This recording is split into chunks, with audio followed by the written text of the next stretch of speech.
Base Case Season 2, Episode 38, Isaac. Over the last almost 3 years I've been doing this podcast, I've mentioned my students in numerous episodes. I mentioned the students in my combo, and I talk about the students in my large jazz ensemble. And, of course, I'm going to mention the students in my bass studio, and being that this is a podcast for bass players. And a few weeks ago, a student walked up to me and asked me at, quote, what level I take a student into studies in my bass studio. I told him every level. I take beginners, and I teach advanced players. I teach bass players that have been playing for years and they want to level up. I've got high school orchestral players that have been playing for 5 or 6 years. I've got rock band bassists that come to my studio. And I take on all comers. If they want to study with me and learn something, I'm going to teach them. So I have a wide variety of bass players in my studio, as I imagine there's a wide variety of bass players that listen to this podcast. I don't know, by name who's listening. There's quite a few listeners. I think I saw something that this is listened to in over 100 countries around the world. So I imagine there's all kinds of bass players out there trying to learn, or maybe bass players that are experienced, and it's aimed for everybody. But today I'm doing a little bit different format for my podcast. Today I'm going to have one of my studio players as a guest, and he's taken applied lessons with me, and he's played in my combo, and he's also played in JE, but not on bass, and we'll get to that later. Isaac, welcome. How you doing, man? I'm good. Thank you for having me on. Now, you're about to leave this school where I teach at and go on to the university to work on and finish up your bachelor's. When I first met you, it was a couple years ago, and you were playing in my JE, but on piano. But the same semester, you took bass lessons with me. Piano is your primary, but bass is your secondary. What's happening? Right. So, piano is my primary, and bass is secondary. Because I started off music in middle school. I was forced to play piano in middle school because as a kid I was an athlete, and I was more into sports and stuff. But then there was this piano class that was required in middle school. Then my grandma also got me a piano keyboard, so just kind of like, okay, I guess. But then as I started growing older, I grew away from the sports scene, and then as I was also being involved more in church, and also growing with Jesus, I started to get more into music, and then also find a purpose in music too.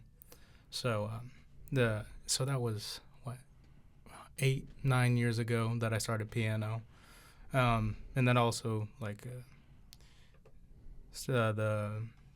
learning music theory along with that too, and for bass as a secondary, I started playing that about 2 years ago. So, yeah. What made you want to be a bass player? I mean, literally and figuratively, as a pianist, you got your hands full, right, and then you want to take on another instrument. Why another instrument, and why bass? So, with piano, there's a big expectation when it comes to piano of be able to perform at a certain level, and also I just wanted to learn a new instrument too, and I was thinking what can I do, and also just finding something portable instrument, and I do listen to a lot of the Spanish music and specifically Mexican music. There's this sect of Mexican music called corridos, and they don't per se have drums or anything, but a lot of the percussion comes from the bass, and so I was really interested in that and learning how to do that, and then I did, and it was really fun, and it didn't have the expectation of I got to perform at this level because it's piano, where it's it was kind of a new slate of I get to play an instrument that's portable and it's fun, and I could take this to so many levels to grow. Okay. You think having your background on piano helped you become a bass player? Absolutely, because again, the music theory of learning, going along and growing in piano helped with learning bass, because music theory is like for sure I'd say to everybody, music theory is the language behind music.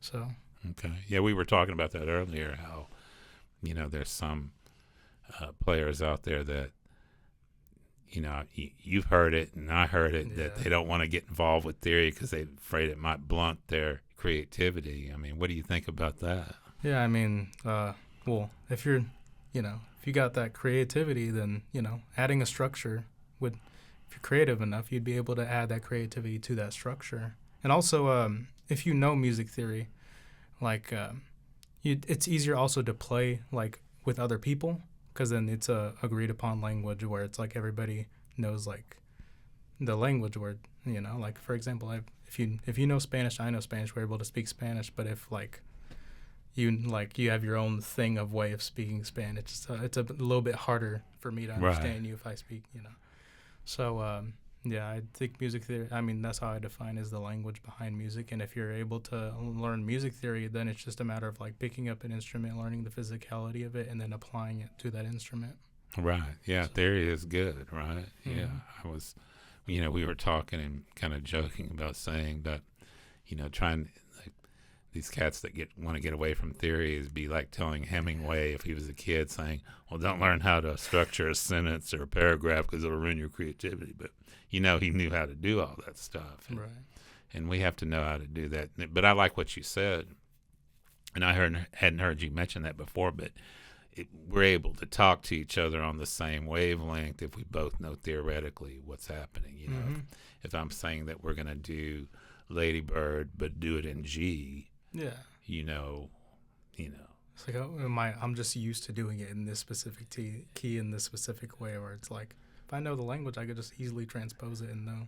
Like, in this key, it's one, whatever. Yeah, or if I say this line is like a major scale descending in C, boom, because you know your scales, mm-hmm. and that's part of theory too.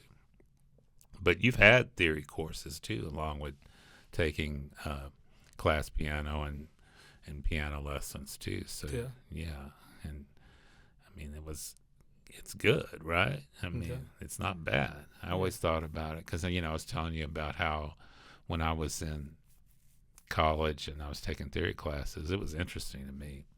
And even though I was a jazz studies major and we were looking at the music of Bach, it was still interesting to see how that moved together. But I was thinking about also that because it was theory was 3 mornings a week and sight singing was 2 mornings, so 5 mornings a week for 2 years I was around formalized structured music. And that helped, and as jazz musicians we're into theory and understanding scales and all that stuff too, so it's always helpful. And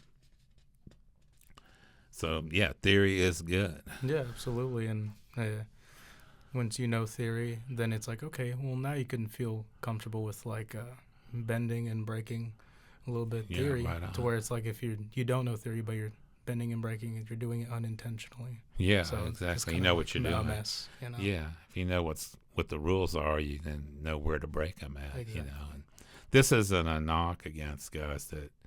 I've met players that could play really well. Oh, absolutely. And same way for me, yeah. I know people who, they have whole bands, but I personally asked the guy, and I'm like, any music theory? He's like, no, we just kind of, this sounds cool, so we just do it. And I'm like, oh. And no knock against them, but yeah. Yeah, they can do that. I mean, I've known quite a few players that had no theoretical training and didn't know the line. They played beautiful lines and could play and had great ears, But to me, it seems like it would take longer, the times that I went, because I'd have to kind of listen to what they were doing and then try to fit in what I thought, instead of having changes sketched out or them telling me that we're in this key and it goes to this key later on. So you started taking lessons with me, but you were playing keys in the jazz ensemble. Yeah. And then you continued lessons with me, and then you went into combo. And it worked pretty well because I had taught you a lot of the tunes that we did in combo. So when you went into combo, boom. How was that for you, though? It was It was good because because we've taken a few semesters before I actually went in the combo, so it was a matter of just taking all that and then just being able to do it. Because before I was in combo with you, I did do bass in at church, but doing bass at church and then doing bass in a jazz ensemble is two different things. But it was good to actually be able to play with people and get comfortable in real time instead of just doing it by myself or in a lesson with you. So. Right. We were talking about playing with play-alongs, Yeah. and how effective that is for practicing, but it's not really a good substitute for playing with real people. Yeah. I've thought, I was telling you about how, and this has been going on for years. I'll have a player in my studio, and he'll play great with the play-along tracks, and then I'll drop him into combo, and then struggles, it feels different, like he says it, and there's nerves too, when you're with the play along with your instructor in the studio. It's just the two of you, and then the play along, and then you get in, there's all these people, and it's louder, and you're wondering, and it changes a little bit, right? Yeah. But we were talking about keeping it simple, if you don't know the chart, and you said that you found that playing a two-feel. Absolutely. Yeah, playing a two-feel, there's in the recent semester, there's times where I didn't know anything, but the other bassist that was with me, he's like, dude, just do two-feel. And I'm like, I don't have to automatically just start walking, because, that would be sloppy, but just do two-feel or do roots to bossa, just do the root, whatever the chord is, and or if it's a swing or something where I have to walk, then just do two-feel. Yeah, so. Two-feel is, I've done a couple episodes on two-feel, and it's highly effective. Two-feel, I think I did one episode where I demonstrated the different ways of doing two-feel, and one of them was just doing roots in half notes, and that would keep it going, if you're unsure of the changes. But I remember a few times where you were unsure, and you went and you played two-feel for a few choruses, and then you went to walking. It kind of warmed you up. I guess it warmed you up playing a few choruses of two-feel, and then you felt comfortable, and then you started walking. And that's good too. But always about two-feel. I had a player several years ago, and that was all he played. He was in combo, and he was the only bass player in combo, and he was new to music and new to being a bass player. And I would in the studio, in the private lessons, we would take the combo sheets and play those in two-feel with a play-along track, and I would just get him, and that was all he did. And it worked. It kept the band going, and two feels good, No one will argue about fundamentals. No, as long as it sounds good, Exactly. We like it when it sounds good. What kind of practicing do you do on bass? Practicing, my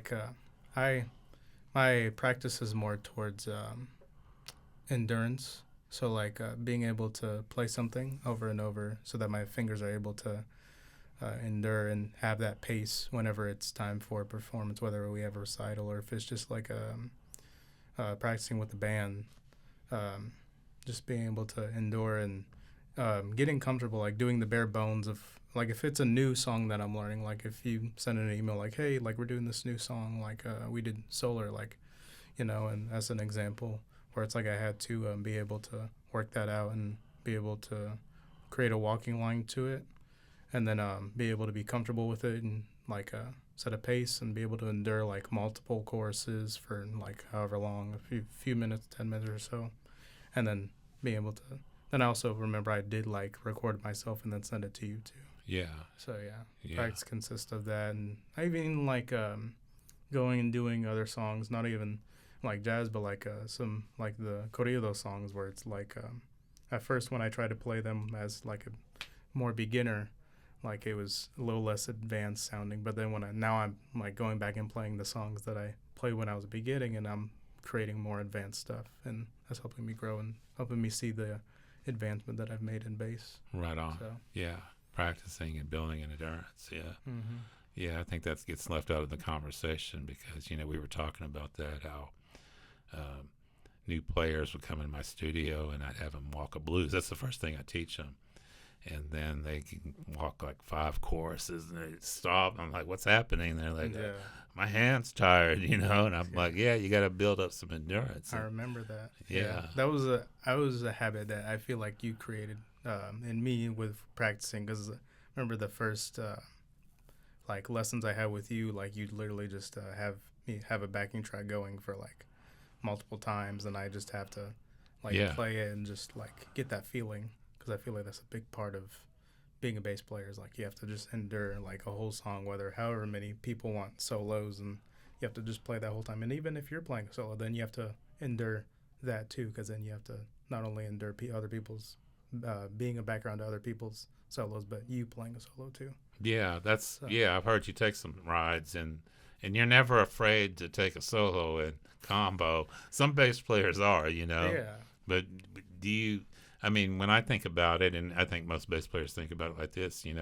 when we go to taking a solo, we're abandoning our role as a bass player. Yeah. And we're becoming like a horn player. Mm-hmm. And that's what they used to call the first, like when Jimmy Blanton back in the day started soloing, that was what they wanted to hear. They called it a horn-like solo, because he wasn't playing roots anymore. He was playing lines, and there's no bass player walking behind that. Do you find that a challenge to drop your role as a bass player? And it is challenging because I have to keep track of when is it about to end or something. But it's a big part of it is just listening to the drums, and if the keys are if they're building towards, it sounds like they're going towards the end of a chorus or something. Just gotta listen. So listening, so important. And usually I feel like, from what I've experienced at least, the bass solo will be one of the last solos. So it's I'll look at the singer, and they'll look like they're coming up to the mic. So I'm like, okay, it's about to end, So. Yeah, got to keep up with the.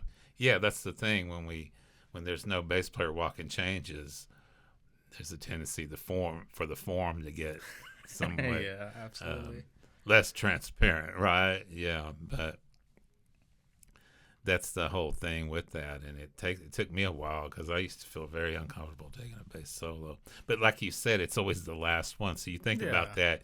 You've walked countless choruses, and now in your exhaustion, you get to take a solo. Exactly. But, I always thought about it. I tried to make the best of it because I would think about, I'd listen to the other soloists and hear what they were doing, going, and it would give me time to think, well, how am I going to get into my solo? Exactly. What am I going to play? And do I want to play, I'm listening to other ideas, and do I want to play something like that? I want to play that idea.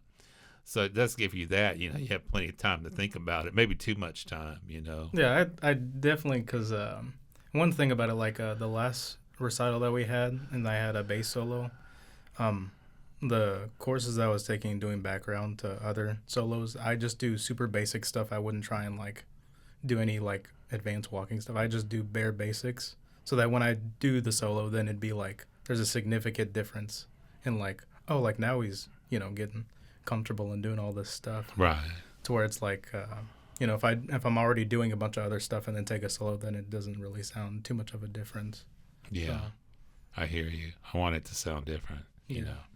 I want them to think that, to know that the bass, that my role I've abandoned my role, and that now I'm a soloist. Yeah, and then also it's a matter of thinking too, where it's all you if you're just doing the bare chords and roots and stuff for your backing, then it's you don't have to think too much, and you could just put all your thinking towards what you're going to do during your solo. Right. Whereas if you're constantly thinking about, I'm going to do this advanced walking line during.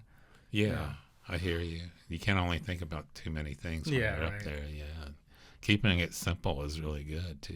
Like we talked about, not just with two field, but with our walking too. But but now kind of switching gears here. the bass that you use, man. Yeah.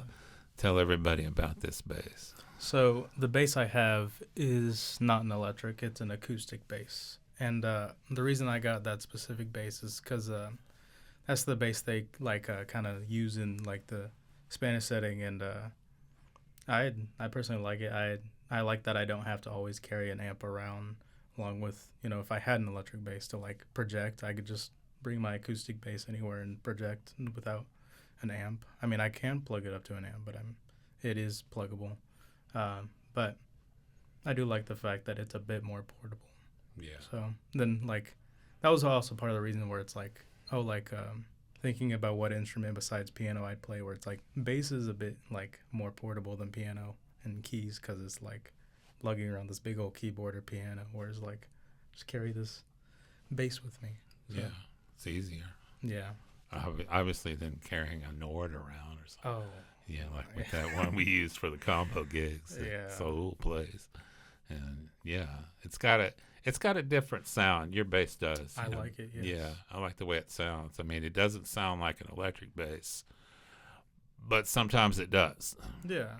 It definitely has a different sound. Like I noticed in the combo, like some of the other basses will have electric and sounds a bit more bouncy, but then like the acoustic has a very unique acoustic sound to it. Right on. Also, I like I just like the feel of it. Like whenever I go and touch an electric, and then it feels out of place to me. Whereas like if I'm playing on my acoustic, it feels natural. Yeah. And I'm able to do more like slap on it.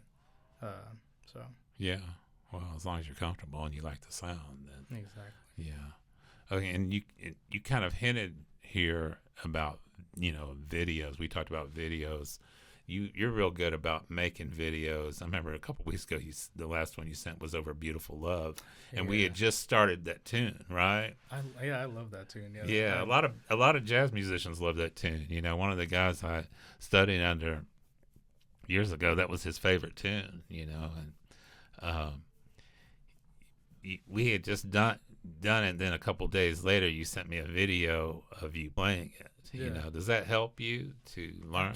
Absolutely, because when I record myself doing it, it also also we talked about like whenever we record something, it's not the first time that we like right we off don't take bat. the first take. Yeah, musicians know whenever they record themselves, it's not always the first take, but yeah, it definitely helps to record, to be able to sharpen it, like also get it right, and then sending it to you, because then I could get your advice as my professor, to be like, hey, like how does this sound, and like can I do anything, or does it sound good? So right, yeah, video is good. Yeah, that was a tool that wasn't around. Like I was mentioning to you earlier, that it's fairly recent for me. But I like the idea. Like for like this podcast, on YouTube I have a channel for it, and it's got reams of videos, and a lot of those weren't first takes. I didn't like the way I sounded, or something clipped off, and it makes you practice differently. And then you can look at it and go, wait a second, I don't like my fingering, or I don't like the way this sounds when I play this fingering or this shift. So it's effective. Videos are. Now that also brings me to using those. We were talking about backing tracks and how effective those are. And I was telling you the story about how I've been around for a while. Yeah. And there wasn't YouTube when I first started playing, and so all the backing tracks came from Jamie Abersol, and you had to buy those for $15. And there was wild to think about. I'll bring these. They're like artifacts, but I still use them. I just download them into a platform and use them from there.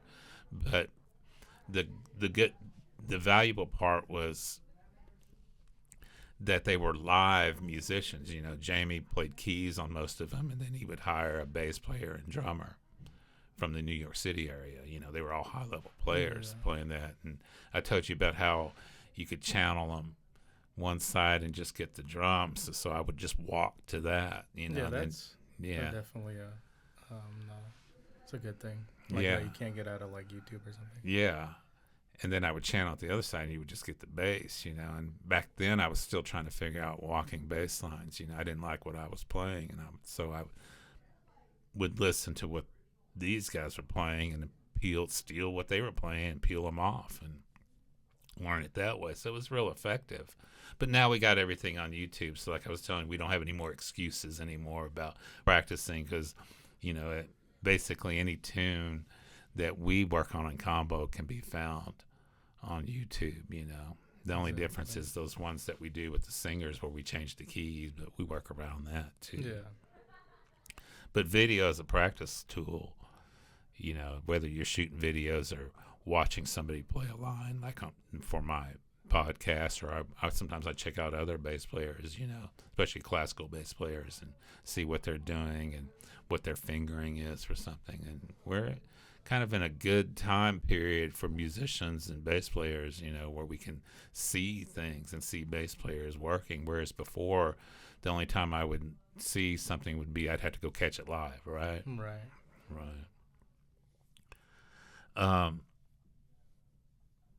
You were talking about you wanted to move over at some point to playing double bass. Oh, absolutely.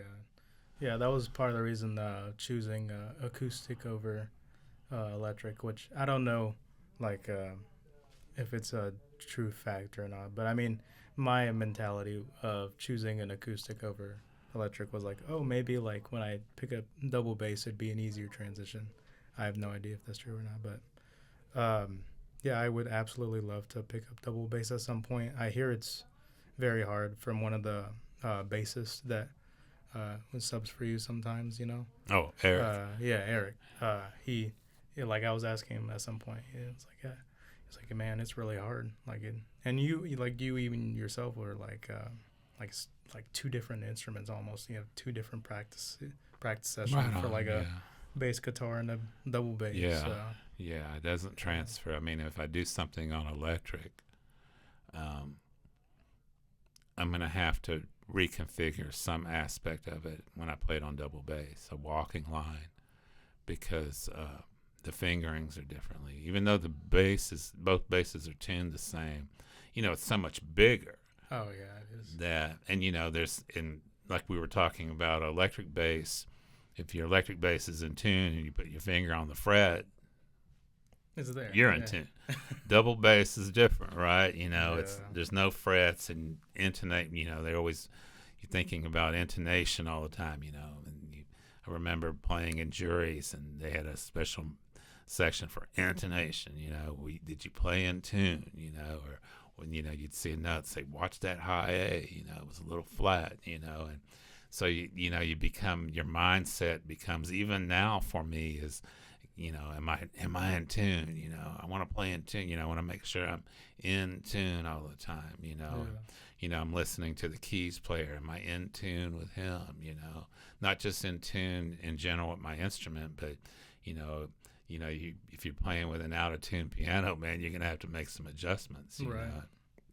So yeah, it is two different instruments, and they do two different things a lot of times. I mean, you know, like we were talking about walking on electric bass and walking on double bass, that's the same role, but they sound different. Yeah, you know. it does. And then, but I mentioned some about, you know, when I played things like the Fauré or the Eccles piece or some Beethoven sonatina, and I'm a solo double bassist, I can't do that on electric bass. I got to play electric bass repertoire, like some Portrait of Tracy by Jaco Pastorius, or do the Bach cello suite, or do an F blues, but on electric. So two different instruments. So, but, you know, I think I told you about that quote by John Patitucci. They said, how do you deal with that? He goes, I just have to practice both instruments a lot, you know. So what now? What's happening now? You're leaving here and you're moving on to university. What are you going to be doing? So I'm be doing music education, and hopefully going towards you know, like I'm definitely going to teach music, and maybe go towards more. I think I'm leaning towards more band and leading ensembles. Hopefully, and I'm still open to just teaching general music classes. But at the university I'm going to, they're at first, like when I was emailing with them, they didn't seem to have like a bass scene. So my mentality going was like, oh, like let's change that. You know, and then even when I went, you know, in auditions and stuff, and actually talked to the professors and my professor, the piano professor that's going to be over me, he was like, oh yeah, like